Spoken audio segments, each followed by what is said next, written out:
আগামী ১২ই ফেব্রুয়ারি দেশব্যাপী শিল্প ধর্মঘটকে সামনে রেখে ইসলামপুরে যৌথভাবে পথসভা করল সিপিআই এবং অন্যান্য বাম ও কংগ্রেসের শ্রমিক সংগঠন। শুক্রবার ইসলামপুর অপসরা মোড় সংলগ্ন এলাকায় এই পথসভা অনুষ্ঠিত হয়। মাধ্যমিক পরীক্ষা চলছে, পরীক্ষার্থীদের যেন কোনো সমস্যা না হয় তাই ধর্মঘট সফল করতে কোনো লাউডস্পিকার ছাড়াই এই পথসভা অনুষ্ঠিত হয়। এই পথসভায় উপস্থিত ছিলেন সিপিআইয়ের পবন যাদব এবং সিপিএমের পক্ষ থেকে বিকাশ দাস, স্বপন গুহ নিয়োগী ও আইএনটিইউসি এর পক্ষ থেকে উপস্থিত ছিলেন কংগ্রেস জেলা কমিটির সহসভাপতি কামরুল আলম, এআইকেকেএমএস এর পক্ষ থেকে দয়াল সিং। সভায় বক্তব্য রাখতে গিয়ে পবন যাদব এবং অন্যান্য শ্রমিক নেতৃত্বরা বলেন, বর্তমান কেন্দ্রীয় সরকারের নীতির ফলে দেশের শ্রমিক ও কৃষকদের অবস্থা অত্যন্ত শোচনীয় হয়ে উঠেছে। কৃষকরা তাদের উৎপাদিত ফসলের ন্যায্য মূল্য বা ন্যূনতম সহায়ক মূল্য থেকে বঞ্চিত হচ্ছেন। পাশাপাশি বন্ধ হয়ে গিয়েছে গ্রামীণ কর্মসংস্থানের অন্যতম প্রধান প্রকল্প ১০০ দিনের কাজ। তারা আরও অভিযোগ করেন, কেন্দ্রীয় সরকার শ্রম কোড চালু করে শ্রমিকদের দীর্ঘদিনের অর্জিত অধিকার খর্ব করতে চাইছে। এই সমস্ত কালা আইনের প্রতিবাদেই আগামী ১২ই ফেব্রুয়ারি দেশজুড়ে শিল্প ধর্মঘটের ডাক দেওয়া হয়েছে। পথসভা থেকে এই ধর্মঘট সফল করতে সিপিআই এবং সিপিআইএম ও কংগ্রেস এবং অন্যান্য শ্রমিক সংগঠনগুলির পক্ষ থেকে লাগাতার যৌথ কর্মসূচির সিদ্ধান্ত নেওয়া হয় এবং শ্রমিক কৃষকদের ঐক্যবদ্ধভাবে আন্দোলনে সামিল হওয়ার আহ্বান জানানো হয়। এবং কৃষিজাত দ্রব্যগুলোকে কিভাবে বেসরকারি মালিকদের হাতে তুলে দেওয়া যায় তার জন্য কিন্তু বিভিন্ন ধরনের আইন নিয়ে আসছে কৃষিক্ষেত্রেও।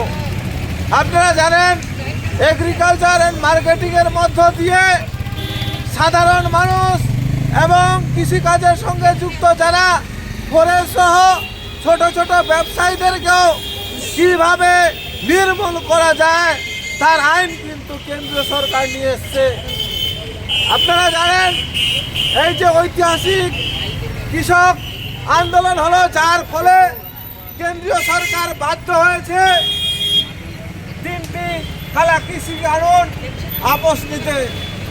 কিন্তু বন্ধুগণ, আমরা দেখলাম এই বাজেট অধিবেশনের পরেই আমেরিকার চাপে সেই কেন্দ্রীয় সরকার ঘুরপথে আমেরিকার কৃষিজাত দ্রব্যকে ভারতবর্ষের মধ্যে ওরা ট্যাক্স ছাড় দিয়ে ব্যবসা করার জন্য উন্মুক্ত করেছে।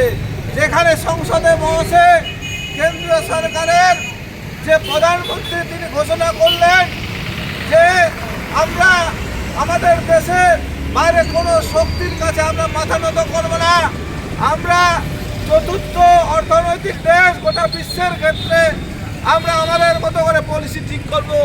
বন্ধুগণ, সেখানে আমরা দেখলাম কেন্দ্রীয় সরকার মাথা হেড করে সে রাশিয়ার কাছ থেকে তেল না নিয়ে ভেনেজুয়েলার কাছ থেকে তেল নিবে এবং আমেরিকার কাছ থেকে ট্যাক্স ছাড় নিবে, এই ঘোষণা করে চুক্তিপত্র অলরেডি সই করে দিয়েছে। বন্ধুগণ, যেটা সরাসরি ভারতবর্ষের সাধারণ মানুষের ক্ষেত্রে একটা বিপদের দিকে ঠেলে দেওয়া, এটা হতে দেওয়া যায় না। এই রকম একইভাবে আমার পূর্ববর্তী বক্তা তিনি বললেন যে কিভাবে সংকটের মধ্য দিয়ে সাধারণ মানুষ তাদের যে মৌলিক অধিকার, ইউনিয়ন করার অধিকার, শাসক যদি উল্টাপাল্টা কিছু বলে, মালিকরা যদি উল্টাপাল্টা কিছু বলে, তাদের অধিকারের মধ্যেই পড়ে তার বিরুদ্ধে কথা তোলা। যেখানে ইন্টারন্যাশনাল লেবার আইন অনুযায়ী 8 ঘন্টা করার কথা, সেটা ঠিক হয়েছে, সেই আইনটাকেও লেবার কোডের মধ্য দিয়ে ভেঙে দিচ্ছে। এটা কি হতে দেওয়া যায়? আমরা অনেকে মনে করে সেটা তো শ্রমিকদের ব্যাপার, সেটা তো কৃষকদের ব্যাপার। কিন্তু বন্ধুগণ, শ্রমিক কৃষক না বাঁচলে আপনি চাকরিজীবী হন, আপনি ব্যবসায়ী হন, আপনিও কিন্তু বাঁচতে পারবেন না। বন্ধুগণ, আপনারা জানেন, এটা যদি শহরে আগুন ধরে বড় বড় অট্টালিকা যেরকম ধ্বংস হবে, ছোট মানুষও কিন্তু ছোট ঘর। आज हम लोग का है ना किसान सभा एवं समस्त वामपंथी ट्रेड यूनियन, साथ में आईएनटीसी फेडरेशन, उसके साथ में CPIM ML लिबरेशन, सब मिल करके हम लोग आगामी 12 तारीख को जो भारत में राष्ट्रीय नेशनल हड़ताल होने जा रहा है, उस हड़ताल के समर्थन में है ना लोगों से अपील कर रहा हूँ।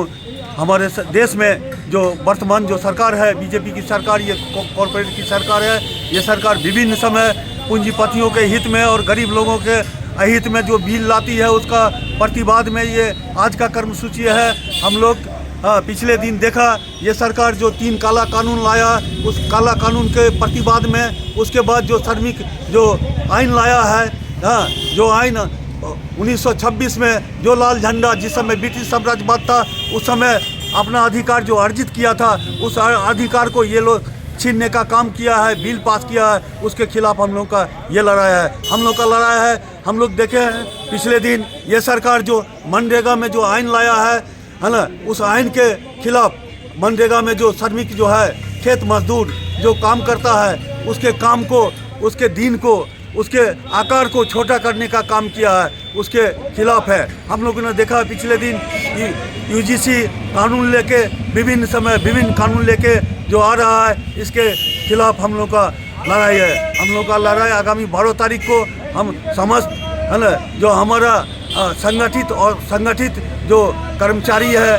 बैंकर से लेकर के, स्कूल से लेकर के, खेत मजदूर से लेकर के, किसान से लेके, महिला से लेके, मिड डे मील महिला कर्मचारी से लेकर के, समस्त हेल्थ कर्मचारी से लेके सबों को अपील करेंगे कि आने वाला 12 तारीख को हड़ताल को सफल कर करके ये सरकार को ये काला कानून, श्रमिक कानून को वापस लेने के लिए बाध्य करे। यदि ऐसा नहीं होता है, आने वाला दिन में हम लोग इससे भी बड़ा कर्मसूची का आयोजन करेंगे। জানেন যে দেশের সরকার আমাদের শ্রমিক শ্রেণীর উপরে হচ্ছে যে নতুন করে শ্রম কোডের নামে হচ্ছে যে খাড়া নামিয়ে এনেছে। স্বাধীনতার আগে এবং স্বাধীনতার পরে শ্রমিকদের যে অর্জিত অধিকার, সেই অধিকার যে সংবিধানের স্বীকৃতি লাভ করেছিল, সেই আইনগুলোকে খাটো করে দিয়ে মালিক পক্ষ কর্পোরেটদের যাতে মুনাফা হয়, সেই 8 ঘন্টার কাজ সেটাকে এখন 10 ঘন্টা 12 ঘন্টা কর্পোরেট খাটাবে, এরকম একটা জায়গায় নিয়ে যাওয়ার চেষ্টা করছে। তার বিরুদ্ধে 100 দিনের যে কাজ তার গ্যারান্টি, এবং আমাদের রাজ্যে কাজ চালু হয়নি এখনও, 100 দিনের কাজটাকে 200 দিন করা, তার ন্যূনতম মজুরি 600 টাকা করা, এবং আপনারা জানেন যে কৃষকের যে আইন, যেটা হচ্ছে যে কেন্দ্র সরকার পরে বাধ্য হলো এটা ফেরত দিতে, সেখানে MSP দেওয়ার কথা, লাভজনক দাম দেওয়ার কথা, সেই জায়গায় তারা এখনও প্রতিশ্রুতি দেওয়া সত্ত্বেও তারা হচ্ছে কাজ করছে না। তার বিরুদ্ধে নয়া বিদ্যুৎ আইনের বিরুদ্ধে, এবং এই যে SIR-এর নামে সারা দেশ জুড়ে আমাদের পশ্চিমবঙ্গ সহ আরও 12টা রাজ্যে মানুষের যাতে হয়রানি না হয়, তার বিরুদ্ধে হচ্ছে যে আমরা আগামী 12ই ফেব্রুয়ারি সারা দেশ জুড়ে হচ্ছে সাধারণ ধর্মঘট। কিন্তু আমাদের পশ্চিমবঙ্গে যেহেতু মাধ্যমিক পরীক্ষা চলছে, উচ্চ মাধ্যমিক পরীক্ষা চলবে, তাই এখানে হচ্ছে যে যাত্রী পরিবহনকে এই বন্ধের আওতায় বাইরে রাখা হয়েছে। এখানে শিল্প ধর্মঘট অনুষ্ঠিত হবে।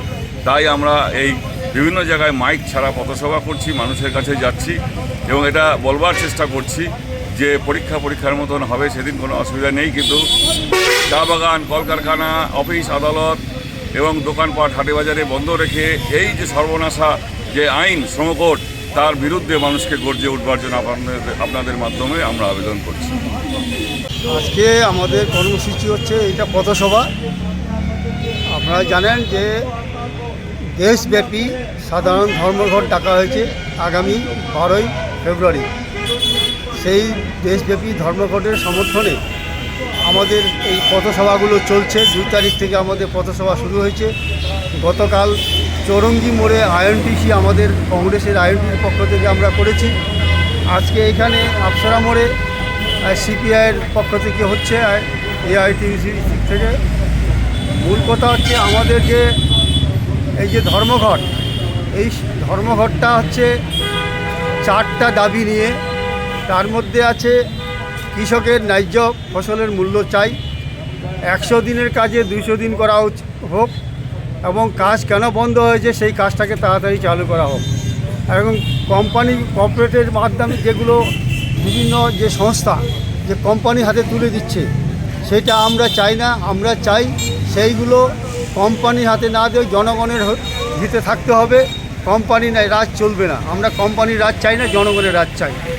হ্যাঁ, সেই দাবি নিয়ে, এবং তার মধ্যে আছে যে 8-12 ঘন্টা যে কাজের যেটা আলোচনা শুরু করেছে, যেটা 1893 সালে ব্রিটিশ আমল থেকে শ্রমিকরা আন্দোলন করে যে 12 ঘন্টার জায়গায় 8 ঘন্টার দাবি করে কত হাজার হাজার শ্রমিক মারা যাওয়ার পর 8 ঘন্টা দাবিতে 8 ঘন্টা চলছে বর্তমানে, সেটাকে বিজেপি সরকার চক্রান্ত করে 12 ঘন্টা করার চক্রান্ত করছে। তার প্রতিবাদে এই ধর্মঘট। এইরকম বিভিন্ন চা বাগানগুলো বন্ধ আছে, সেই চা বাগান চালু করতে হবে। এইসব দাবি নিয়ে আগামী 12 তারিখে আমাদের সাধারণ ধর্মঘট, এবং জনগণের কাছে অনুরোধ করবো যত শ্রমিক সংগঠন আছে তারা সেই 12 তারিখে আপনার ধর্মঘট পালন করবেন।